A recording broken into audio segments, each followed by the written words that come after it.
Hello and welcome back to Life's Biggest Questions. I'm Ron Mackenzie Lafergie. A billion years ago, our distant ancestors left the ocean and began the adventure of life on land. But as sea levels rise and natural disasters become more prevalent and dangerous, it may be that we'll be bobbing along at the bottom of the beautiful briny sea before long. What would happen if the land were to become uninhabitable and we were forced to live underwater? Let's explore. If you'd like to hear more wacky hypotheticals, check out our biggest what ifs playlist on the channel. But for now, take a deep breath, because it's time to ask the question, what if humans had to live underwater? Well, first of all, we would need to find a way to actually survive underwater. This would require underwater environments to be built. Now, all this construction would take time, and if land became uninhabitable all of a sudden, these things couldn't be built in time. So for the purposes of this video, we'll assume that humanity had some time to prepare. While technology does exist today to make small underwater enclosures, such as the Aquarius Reef Base in Florida, these would only support small populations, up to 100 people. We would require significant technological upgrades if we wanted to hold more than that.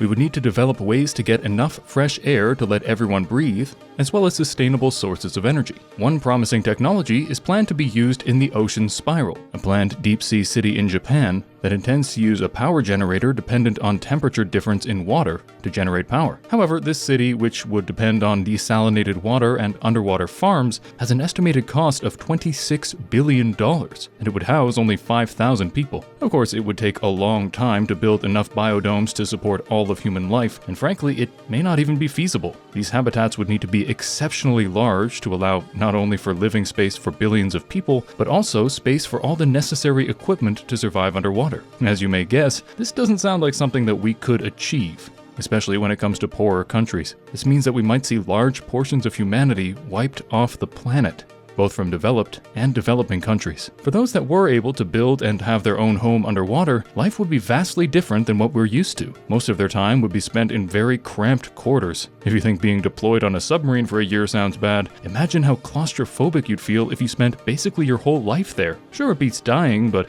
to some, it might be a close contest. Now, one question that springs to mind is whether we would somehow evolve to thrive underwater. This is the kind of thing you see in depictions of Atlantis, where the people evolved to actually live in the water rather than in man-made habitats. This is unlikely. The thing is, evolution by natural selection, the process by which we would evolve, requires selection pressure. A random mutation needs to be advantageous when it comes to reproduction in order for it to become a selected trait. However, in a world where most of our problems would be solved by technology, there wouldn't really be a need for biological mutations. Plus, even if we did find ourselves in an environment with selection pressures where such mutations were advantageous, this stuff takes a long time and is done through gradual steps. It's far more likely that we will have altered ourselves through technology by that time than it is that we'd evolve naturally. But that brings me to our next point. Setting aside the high-tech biodomes and transportation, how might we improve ourselves to better thrive underwater? Well, even today, genetic engineering is becoming more and more advanced. It's possible that years from now, we will be able to modify the genome